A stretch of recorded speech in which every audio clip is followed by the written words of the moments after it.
Jump into the starters poll there. Yeah, get your votes in for either Kerr or Lee. We're going to count down some of our favorite all-time starters moments and guests, seeing that we're hitting 1,000 shows tomorrow.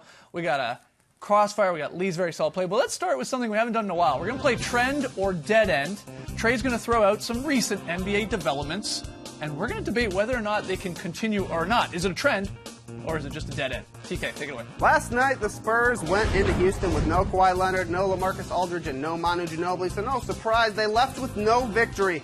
San Antonio is now just 2-6 since the All-Star break, but even more surprising are the Western Conference standings, where the Spurs are currently in 10th place. What? The Spurs in 10th place, guys. The Spurs missing the playoffs. You think that's a trend, or is it a dead end? Unfortunately, I think it's a trend.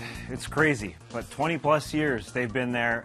They desperately need Kawhi Leonard back, and they're hanging on a thread without him. You got guys like Tony Parker saying, well, if he comes back Thursday, that's 14 games left. I mean, they're really reaching here. And now the new report from Shams Charania of Yahoo Sports saying that he won't be playing tonight. He won't be playing on Thursday night. Right. So he may be back for 13 games of the remaining 15. He may not be back at all. Exactly, at and that's point. why you can't bet on the Spurs making it. Yeah, it sounds crazy to say, but I'd say it's a dead end. I'd say it's a dead end because they got the Magic on tonight. Is their first game at home, and 10 of their last 15 games are at home. Now, it's not an easy schedule by any means, but I just think they're going to get LaMarcus back, Powell, all that Manu, they're all going to play as well. I think they're going to be fine. Because remember, they're actually tied right now in the wins and loss column with the Jazz and the Nuggets there. So it's really just a matter of managing these wins. I think of their last 15, if they can get 7 or 8 wins, that'll get them over the line. 45 wins, I think that'll get them home. It's funny you say like how they're tied right now. I think this is going to come down to tiebreakers. I mean, and it's not in their favor, a lot of them at least. Denver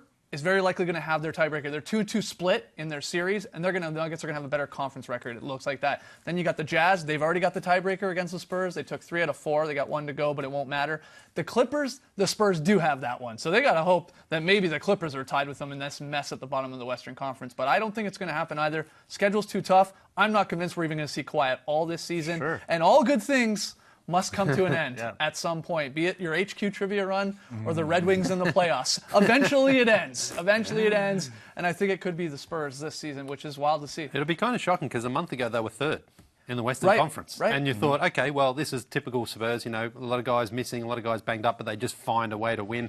But because of that sort of logjam of teams outside of the top 2, they've just fallen out right now, but again, I'm banking on the experience of Pop and these veteran players being able to play enough and just squeaking out enough wins to get themselves into that 8th or 7th spot. Well, they've been hanging on, waiting for Kawhi Leonard to come be their life preserver, and it just doesn't seem like it's happening. It's not happening this week. When is it going to happen? If he doesn't come back now when he's been cleared for several weeks now, is he going to come back?